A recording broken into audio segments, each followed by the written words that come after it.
Hello दोस्तों। पिछली कहानी में आप लोगों ने पढ़ा बिना शादी के ही उसके साथ रातें रंगीन करता था। जब मन भर जाता तो उन्हें छोड़ देता था, लेकिन सीता से शादी सीता की शर्त थी। अब आगे जब उसने मेरी शर्त मानी तो मजबूरी में मैंने भी उसकी शर्त मान ली थी। मेरे लिए औरत शायद इतनी ही अहम थी कि जिसके साथ कुछ दिन या कुछ महीने गुजार सकूं, मगर मैं नहीं जानता था कि सीता किस आफत का नाम है। मैं कोई आम लड़की नहीं थी, बहुत ही बड़ी बला थी। हाँ, वह एक बला ही थी जो मुझे निगल गई। मैंने बड़ी खुशी से सीता के साइन किए हुए शादी के पेपर्स उठाए और अपना भी साइन कर दिया। मेरे ऑफिस के कमरे में तीसरी कुर्सी पर वकील भी बैठा हुआ था। उन्होंने बाकी की कार्यवाही पूरी कर दी। अब वह हसीन लड़की सीता खत्री से सीता डोगरा बन गई थी। विकास डोगरा की पत्नी बन चुकी थी। लेकिन मैं कुछ ही महीनों के लिए, जब तक मेरा उससे दिल नहीं भर जाता, मैंने एक गिरी हुई सी नजर सीता पर डाली थी। वह सिर्फ मेरा दिल बहलाने के लिए थी।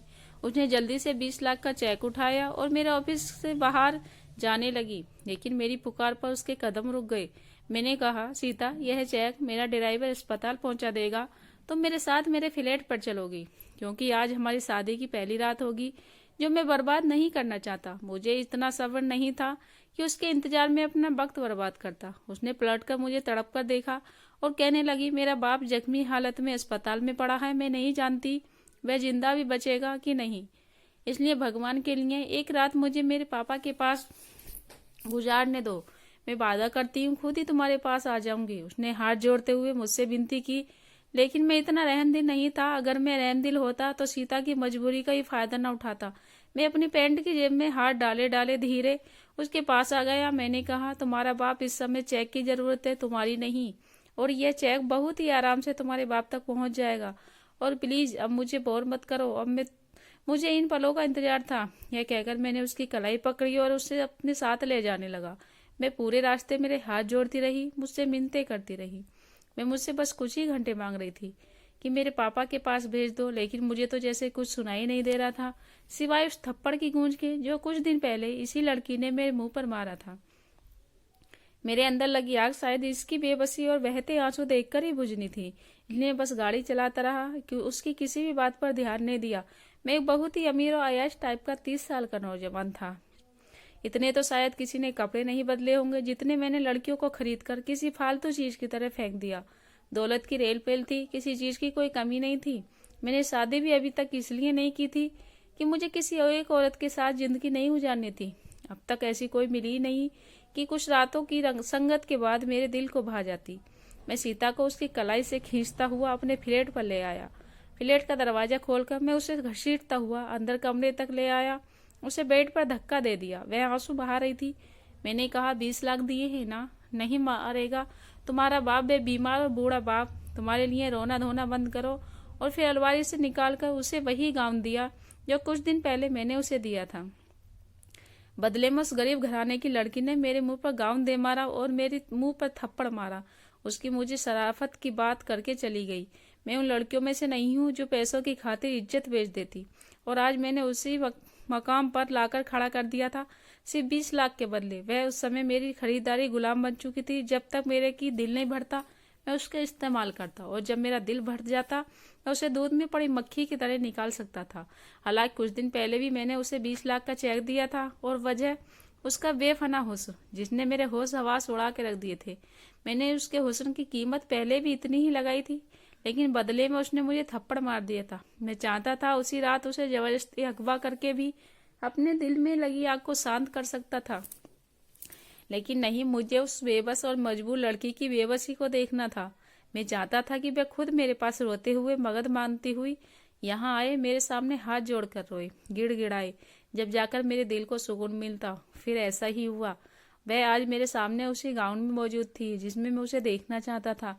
नेट का खूबसूरत सा गाउन उसके बदन की खूबसूरती को झलका कर बाहर ला रहा था। मैं अपने आप को छुपाने की कोशिश कर रही थी, और उसी यह हरकत देखकर मेरे लबों पर मुस्कुराहट फैल गई। मैंने कहा, अब कोई फायदा नहीं है खुद को छुपाने का। अब तुम मेरी पत्नी बन चुकी हो, और मैं तुम्हारे साथ वह सब कुछ कर सकता हूँ जो मेरा दिल चाहेगा। मेरे कहने पे वह तड़प उठी, कहने लगी, नफरत है मुझे तुम जैसे अमीर बिगड़े हुए लड़कों से। तुमने सिर्फ मेरा शरीर पाया है, लेकिन मेरे दिल में तुम्हारे लिए सिर्फ नफरत भरी है। मैं अपने बाप की जान बचाने के खातिर खुद को तुम्हारे हाथों बेच चुकी हूँ, या यूं कहो मैं अपनी जिंदगी अपने बाप की खातिर दांव पर लगा दी है। उसकी इतनी नफरत भरी बातें सुनकर मेरे शरीर में आग सी दौड़ गई। मैंने कसक कर उसे अपने शिकंजे में जकड़ा, इतनी जोर से कि उसकी सिसकी निकल गई। मैंने कहा, मुझे कोई फर्क नहीं पड़ता, तुम चाहे जितनी भी नफरत करो, लेकिन कुछ दिन या कुछ महीनों में तुमसे खूब ढेर सारा प्यार करूंगा और फिर अपने 20 लाख की कीमत वसूल करूंगा। उसके बाद तुम मुझसे आजाद हो, यह कहकर मैंने उसके खूबसूरत से बदन को लिया और उसके बाद यह सब कुछ पा लिया जिसकी मुझे जीत थी। सीता के पापा के ऑफिस में काम करने वाली लड़की एक छोटी सी वर्कर थी जिसकी तनख्वाह भी बहुत कम थी। एक बार मैं किसी काम की वजह से अपने पापा के ऑफिस में गया और उनसे कोई डॉक्यूमेंट साइन करवा के उनके कमरे से बाहर निकल आया। तभी अचानक मेरी नजर सीता पर पड़ी, जो उसके होश उड़ाते हुस्न को देखकर मेरा दिमाग घूम गया। ब्लैक कुर्ता, उस पर पिंक कलर का बड़ा सा दुपट्टा, शोल्डर में फैलाए हुए चुपचाप से कंप्यूटर की स्क्रीन पर नजरें जमाए तेजी से कीबोर्ड पर उंगलियां चला रही थी। मेरी नजर अचानक उसकी तरफ उठी, लेकिन उसके हुस्न को देखकर नजरें पलटना भी भूल गया।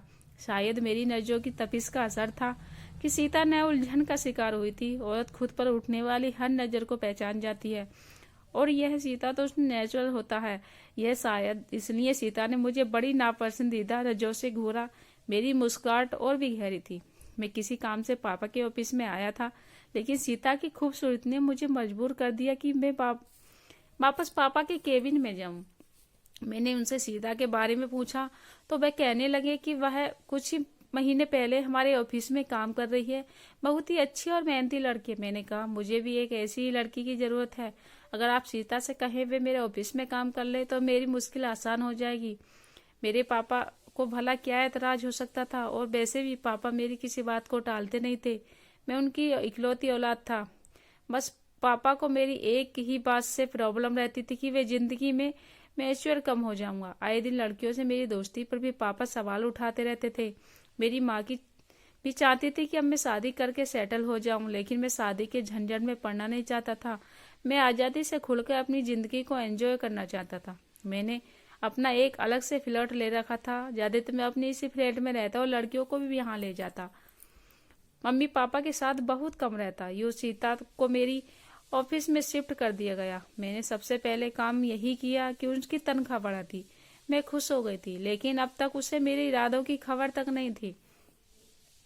उसे काम करते हुए कुछ हफ्ते गुजरे थे। मैं उसे किसी भी काम के लिए कहता तो वह चुपचाप वह काम कर देती। मेरी किसी भी बात को ना नहीं करती थी, लेकिन उससे पहली बार मैंने काम के लिए ना कहा।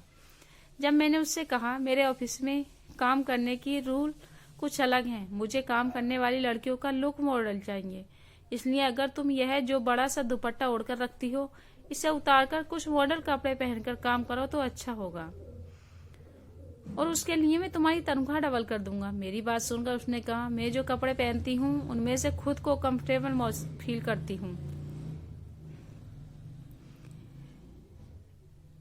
दोस्तों, पूरी कहानी पढ़ने के लिए आपको भाग 3 में मिलेगी। ये कहानी आप लोगों को कैसी लगी कमेंट करके जरूर बताएं। अगर कहानी अच्छी लगी हो तो वीडियो को लाइक शेयर कीजिए और चैनल को सब्सक्राइब कीजिए। धन्यवाद।